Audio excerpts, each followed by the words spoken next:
La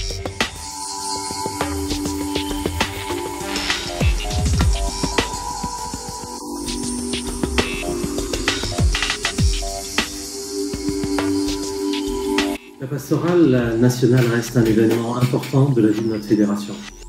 Elle permet à l'ensemble du corps pastoral de notre famille d'église de se retrouver une fois par an, la première semaine de novembre, pour vivre un temps de ressourcement personnel, d'encouragement mutuel, de rencontres fraternelles, de prières partagées et d'enseignements utiles à l'exercice du ministère. Chaque année, c'est environ une centaine de pasteurs et responsables de nos communautés en exercice ou en retraite, en poste pastoral local ou d'aumônerie, qui se retrouvent pour 3 jours d'une retraite que nous espérons bienfaisante pour chacun, comme aussi pour nos églises et nos services. J'ai écrit le livre « L'enfant de paix ». Et une fois, j'étais en Malaisie et un peu par hasard, j'étais assis à côté de Don Richardson et je lui parlais de la France, des besoins en France. Notre Seigneur n'a pas voulu crier, n'a pas voulu écraser, n'a pas voulu rentrer en grand conflit avec ceux qui parlaient. Il est resté humble, il est resté prêt à se sacrifier, il est resté prêt à écouter, à regarder, il est resté fidèle aux valeurs du royaume et je crois que c'est notre appel aussi. Ma remarque, c'est que moi, je pense que l'Église n'a pas à s'imaginer faire les choses comme l'État le fait, comme la ville le fait.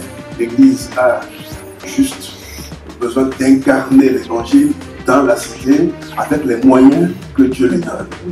Je pense que ça, c'est aussi important de rappeler déjà dans un premier temps que ce qui peut être fait dans une église, dans un contexte local, ne peut pas obligatoirement l'être dans un autre. Et parfois, on peut entendre certains témoignages et on se dit « Waouh, c'est tellement extraordinaire ce qui est fait dans cette ville-là ». Et puis on réalise que le contexte local dans lequel on est complètement différent et qu'on fait face parfois à des obstacles autres.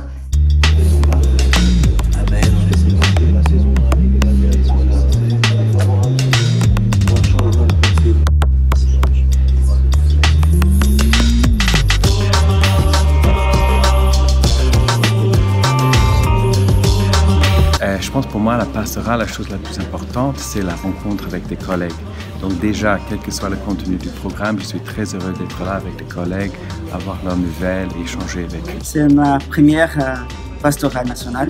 J'aimais beaucoup. C'était vraiment enrichissant. La proximité de tous les collègues pasteurs de la fédération, ça me fait vraiment du bien de connaître comment les gens se passent, les églises, et les efforts que tous les pasteurs sont en train de faire. Ça, il fait de bien. On a passé des bons moments ensemble, surtout dans la louange et dans la prière, et puis ouais, surtout les conversations qu'on a eues les uns avec les autres. Donc c'était vraiment des moments forts. Ce que j'apprécie dans la pastorale, c'est bien sûr la communion fraternelle entre nous tous. Il y a des moments de petits groupes, des moments où on va parler au plateau repas, des moments où on parle dans des petits salons. Et je pense que ces moments-là sont appréciés de l'ensemble de nos pasteurs qui ont besoin justement de ces moments-là, de communion fraternelle, de se poser un peu du rythme de la vie pastorale de chaque jour. Donc je pense que la pastorale était vraiment bien à ce sujet-là aussi cette année. Le lieu se prête bien aussi à ça. Et les enseignements reçus, que ce soit par Timothée Patton ou que ce soit par Marie Coates, ont été vraiment très appréciés. Enfin, en tout cas, c'est ce que j'ai eu comme retour. Et pour ma part, j'ai beaucoup apprécié aussi cela. Donc voilà pourquoi je pense que cette pastorale 2018 fait partie aussi de nos bonnes pastorales ensemble. On a commencé le premier soir avec une soirée de louange créative très longue et personnellement le Seigneur m'a parlé dans ce temps-là et c'est super d'avoir dans cette pastorale laissé un temps comme ça, spirituel, où on peut être ressourcé. Je remercie la FEB de l'avoir fait dans le programme. Je t'adore, oui je t'adore,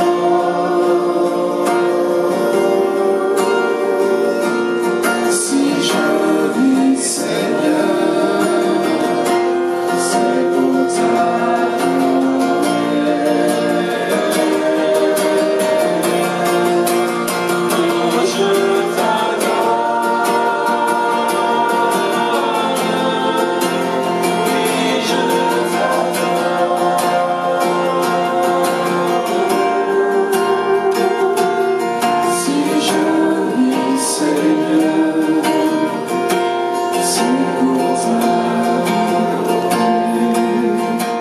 Ce matin, mon message est tiré de 1 Roi chapitre 20. Les officiers du roi de Syrie, nous dit la Bible, pensaient que le Dieu d'Israël n'habitait que sur la montagne, mais jamais dans la vallée. Ils se sont trompés, et parfois nous aussi on peut se tromper. On peut penser que Dieu est avec nous, que quand tout va bien, on est sur les sommets des collines.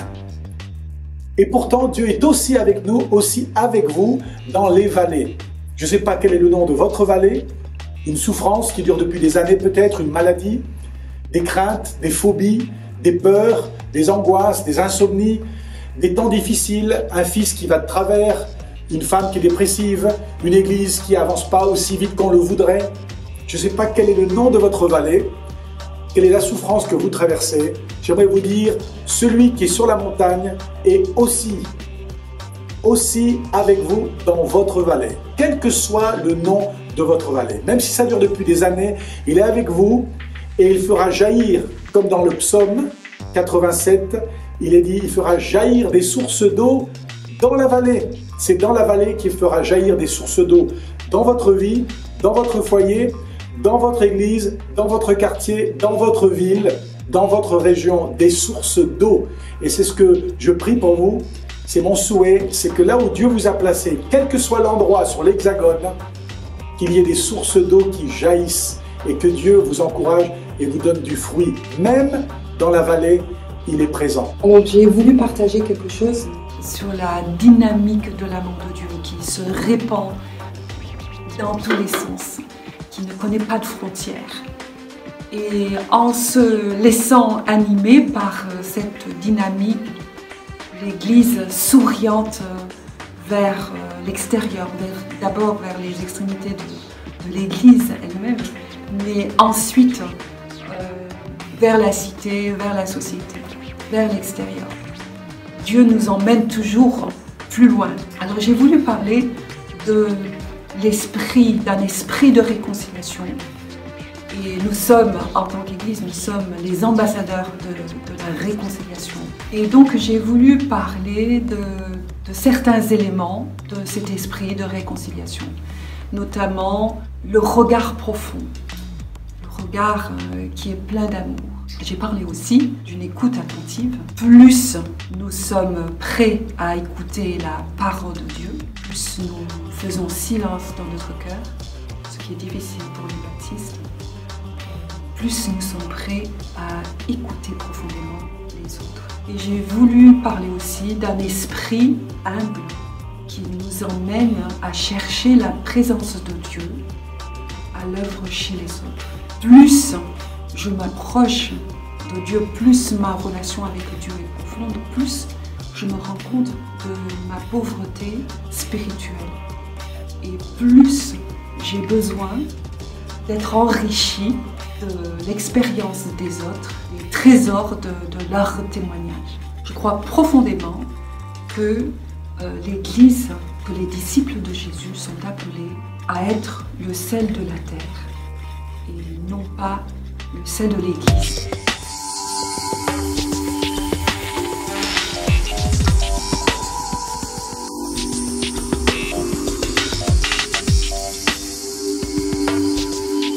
Et tu as des rêves. Si tu avais une église parfaite. Non mais ça rigolez pas, ça peut exister. Ah bon? Non, ça... Ah bon? Non mais réponds. Si tu avais une église parfaite qui te permette de vivre toutes les choses que tu souhaiterais mettre en place, comment tu le rêverais? C'est une question difficile. J'ai pas beaucoup réfléchi, mais... C'est vrai que ça faisait pas partie de l'intitulé de la question, j'improvise là.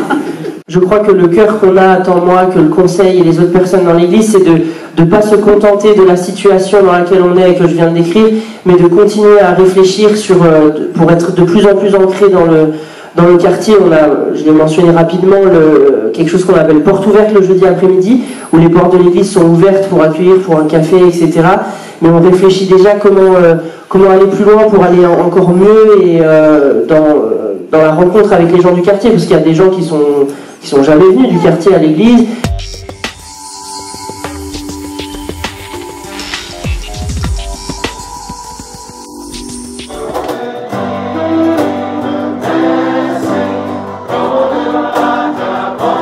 C'est le seul moment que j'ai vraiment de vie fédérative, c'est la pastorale nationale. Mon ministère m'envoyant très loin à l'autre bout de la planète lors des congrès, et bien c'est déjà rien qu'un plaisir de pouvoir se retrouver tous les ans. Et je me souviendrai de la part de Timothée Patton qu'au fond des vallées, il y a aussi la lumière du Seigneur, aussi éclairante et bienfaisante qu'au sommet des montagnes. Amen. Alors ce que j'ai beaucoup apprécié à la pastorale, c'est les interventions de Marie, que je connaissais déjà avant, mais là je la voyais de visu, en chair et en os, et c'est une femme qui, pour moi, est capable de parler au cœur du cœur humain, qu'on soit homme ou femme, et voilà, elle est extrêmement touchante. Alors j'aime beaucoup les pastorales nationales parce que c'est un temps d'échange. On peut partager pas simplement nos idées, mais aussi les fardeaux, les encouragements. Et donc je quitte toujours la pastorale bien encouragé par mes frères, mes sœurs en Christ. Et j'aime beaucoup ce temps qu'on passe ensemble.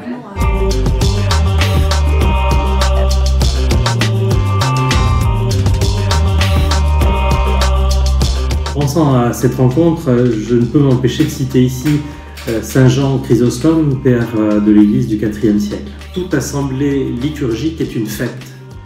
Qu'est-ce qu'il prouve? Les paroles même du Christ. Là, 2 ou 3 sont réunis en mon nom, je suis au milieu d'eux.